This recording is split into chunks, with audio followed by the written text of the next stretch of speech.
I'm a neurosurgeon, and like most of my colleagues, I have to deal every day with human tragedies. I realize how your life can change from one second to the other after a major stroke or after a car accident. And what is very frustrating for us neurosurgeons is to realize that, unlike other organs of the body, the brain has very little ability for self-repair. And after a major injury of your central nervous system, the patients often remain with a severe handicap. And that's probably the reason why I've chosen to be a functional neurosurgeon. What is a functional neurosurgeon? It's a doctor who is trying to improve a neurological function through different surgical strategies. You've certainly heard of one of the famous ones called deep brain stimulation, where you implant an electrode in the depth of the brain in order to modulate a circuit of neurons to improve a neurological function. It's really an amazing technology, and that it has improved the destiny of patients with Parkinson's disease, with severe tremor, with severe pain. However, neuromodulation does not mean neuro repair. And the dream of functional neurosurgeons is to repair the brain. I think that we are approaching this dream, and I would like to show you that we are very close to this, and that with a little bit of help, the brain is able to help itself. So the story started 15 years ago. At that time, I was a chief resident, working days and nights in the emergency room. I often had to take care of patients with head trauma. You have to imagine that when a patient is coming with a severe head trauma, his brain is swelling, and he's increasing his intracranial pressure. And in order to save his life, you have to decrease this intracranial pressure. And to do that, you sometimes have to remove a piece of swollen brain. So instead of throwing away these pieces of brain, of swollen brain, we decided with Jean-François Brunet, who is a colleague of mine, biologist, to study them. What do I mean by that? We wanted to grow cells from these pieces of tissues. It's not an easy task. Growing cells from a piece of tissue is a bit the same as growing very small children out from their family. So you need to find the right nutriments, the warmth, the humidity, and all the nice environment to make them thrive. So that's exactly what we had to do with these cells. And after many attempts, Jean-François did it. And that's what he saw under his microscope. And that was for us a major surprise. Why? Because this looks exactly the same as a stem cell culture, with large green cells surrounding small, immature cells. And you may remember from biology class that stem cells are immature cells able to turn to any type of cell of the body. The adult brain has stem cells, but they're very rare, and they are located in deep and small niches in the depth of the brain. So it was surprising to get this kind of stem cell culture from the superficial part of swollen brain we had in the operating theater. And there was another intriguing observation. Regular stem cells are very active cells, cells that divide very quickly, and they never die. They are immortal cells. But these cells behave differently. They divide slowly, and after a few weeks of culture, they even died. So we were in front of a strange new cell population that looked like stem cells, but behaved differently. And it took us a long time to understand where they came from. They come from these cells. These blue and red cells are called double cortin positive cells. All of you have them in your brain. They represent 4% of your cortical brain cells. they have a very important role during the development stage. When you were fetuses, they help your brain to fold itself. But why do they stay in your head? This we don't know. We think that they may participate to brain repair because we find them in higher concentration close to brain lesion, but it's not so sure. But there is one clear thing, is that from these cells we got our stem cell culture.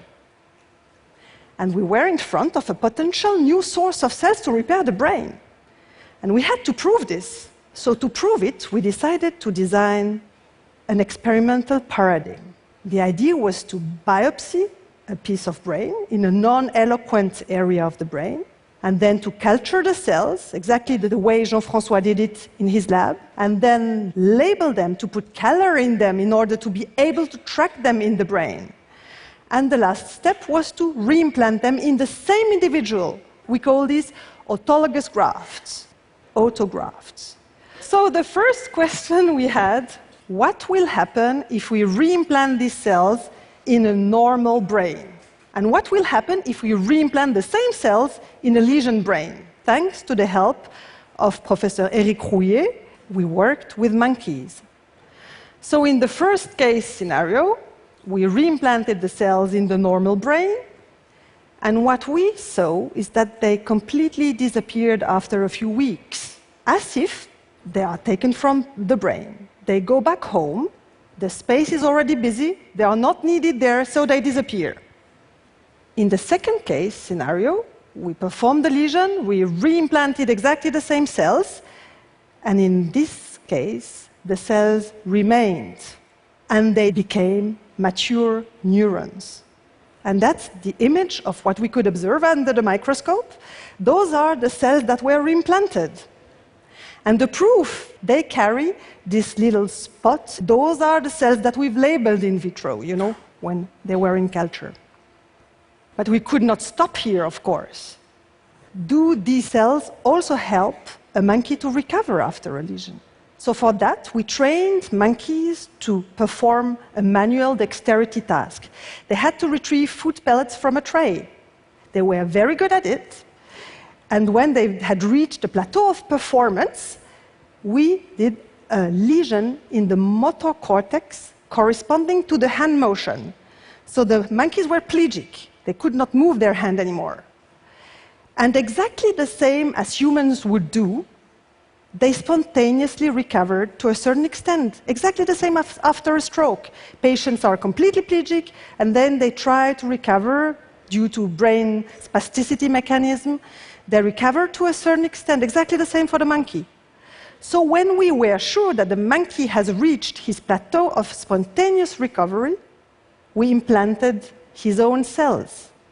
So on the left side, you see the monkey that has spontaneously recovered. So he's about 40 to 50% of his previous performance before the lesion. He's not so accurate, not so quick. And look now, when we reimplant the cells, 2 months after reimplantation, the same individual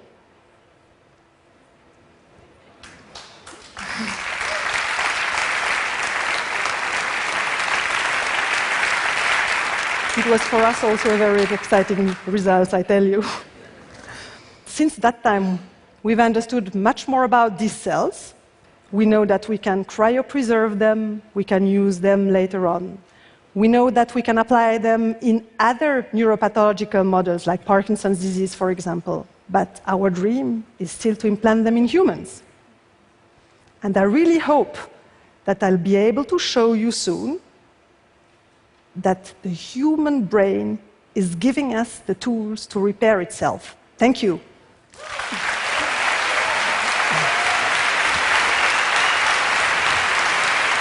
Jocelyne, let's go back to the carpet. Yes, Jocelyne, this is amazing. And I'm sure that right now there are several dozen people in the audience, possibly even a majority, who are thinking, I know somebody who can use this. I do in any case. And of course the question is, what are the biggest obstacles before you can go into human clinical trials? The biggest obstacles are regulations. So from these exciting results, you need to fill about 2 kilograms of papers and forms to be able to go through this kind of trials. Which is understandable. I mean, the brain is delicate, etc. Yes, it is, but it takes a long time and a lot of patience and almost a professional team to do it, you know? So if you project yourself, having done the research and having tried to get permission to start the trials, if you project yourself out in time, how many years before somebody gets into an hospital and this therapy is available? So it's very difficult to say. It depends first on the approval of this trial. Will the regulation allow us to do it soon? And then you have to perform this kind of study in a small group of patients. So it takes already a long time to select the patients, do the treatment, and evaluate if it's useful to do this kind of treatment. And then you have to deploy this to a multicentric trial. You have to really prove first that it's useful before offering this treatment for everybody. And safe, of course. Of course. Jocelyne, thank you for coming to TED and sharing this. Thank you. Thank you.